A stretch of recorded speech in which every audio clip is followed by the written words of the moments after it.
when people say relationship is hard, the only really hard part of a good relationship is just dealing with oneself and making sure that you're staying in that mode of caretaking. Because I do believe that if one is mainly focused on taking good care of the other person, provided they're also focused on taking good care of you to some extent, and we're good at taking care of ourselves, everybody flourishes. Everything gets better. But no, I don't think I experienced that until fairly recently.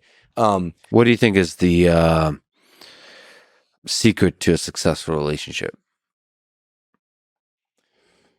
There isn't just one, but at least in the top 5 is master, or at least be good at autonomic self-regulation. Know how to calm yourself down.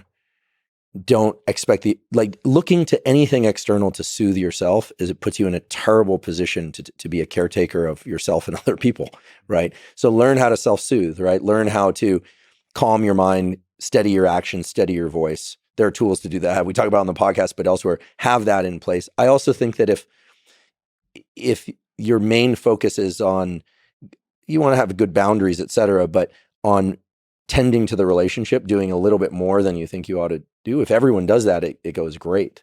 I mean, I'm sometimes so positively struck by how supported I feel, because for many years I was just kind of doing everything on my own. So any little thing, I'm like, oh my goodness, this feels huge. And also I think the dynamics have to be right. Let's be really honest. This is a little bit of a tricky topic, but there is a power dynamic in relationships. Sometimes, not all, but in some relationships, it works much better if one person leads and the other person follows. In other relationships, it's more mutuality, works best. People need to know what they need. And so knowing what you need and what you crave is really important. And then once you do that, you can create the relationship you want. I've seen that over and over again. And people are different. But I think that ultimately, I mean, right, there's the dopamine phase of a relationship, and then there's the serotonin phase, the kind of more mutuality, coziness, and sweetness. There's a great book about how to make sure that the dopamine component and the serotonin component, so to speak, go on forever. And it has to do with, when you first meet someone and you're attracted to them, you're essentially objectifying them. Meaning, not in the way people might think, you are not dependent on them for emotional stability or survival. As you get close with somebody, you really come to depend on them, and then you tend to objectify them less. And so this book, the name is kind of corny, but it's written by an analyst again. It's called Can Love Last? And it's a book about how really good, strong relationships are the consequence of people constantly moving through this dependency objectification dynamic.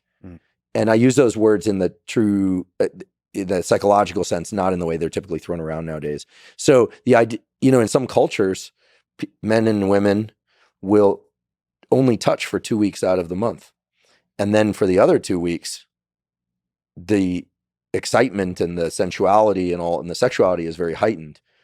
And then they go back to this kind of distancing. Now, I don't think that's feasible for most people, but if you look statistically, those relationships tend to last a very long time with at least reported mutual feelings of intense attraction for many, many, many decades. So human beings need to learn how to at least understand and control these dynamics. And there's a lot of divorce, there's a lot of cheating, there's a lot of stuff out there. It'd be great if people could resolve some of this stuff inside of the relationship, in my opinion. Yeah, and this kind of intense attraction, there's actually one of the poems that Carl Deisseroth introduced me to. I think it's Two English Poems is the name. But one of the things I find myself for prolonged periods being attracted to is like you notice some kind of magic and you keep wanting to dig to the depths of that magic. You mean to really know that person? To really know a person deeply, yeah. You notice something early on. Sure. I don't know what that is, but you just notice something special and you want to keep pulling at that thread and you never really do. Well, you also have to be careful. I get a lot of questions from guys. You have to be careful the questions you ask in a relationship too. You have to make sure you really want that information. And it's not just about people's past, right? If you ask somebody how they really feel about something about you and they tell you, that may be soothing. It may be intensely stressful. You have to be, here's one thing I know for sure. For a relationship to work, you have to be brave. You can't go in there fully protected.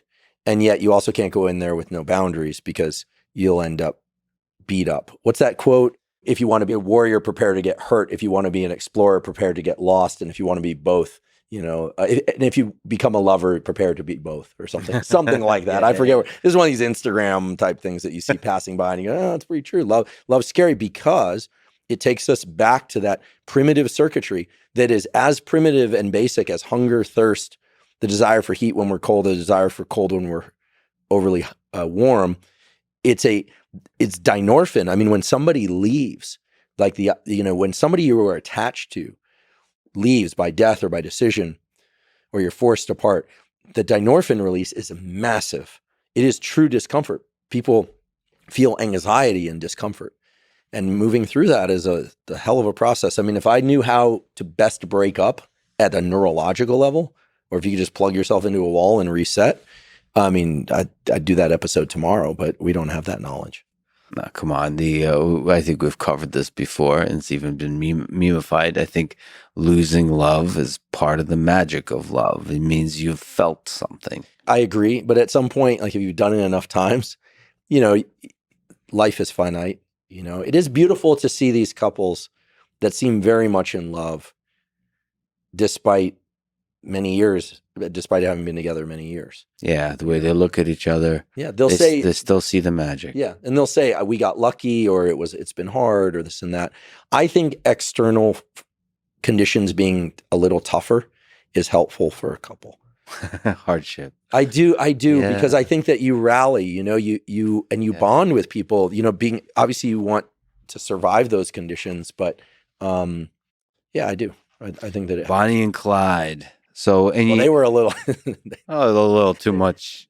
Well, a little too much. They were sociopaths, but when two sociopaths find love can make you do crazy things. Normally, it's interesting. Normally, sociopaths don't team up because they manipulate each other. Sociopaths, sadly, are usually only interested in manipulating the highly pliable or unsuspecting. But when romantic attraction is woven in, then it gets really diabolical.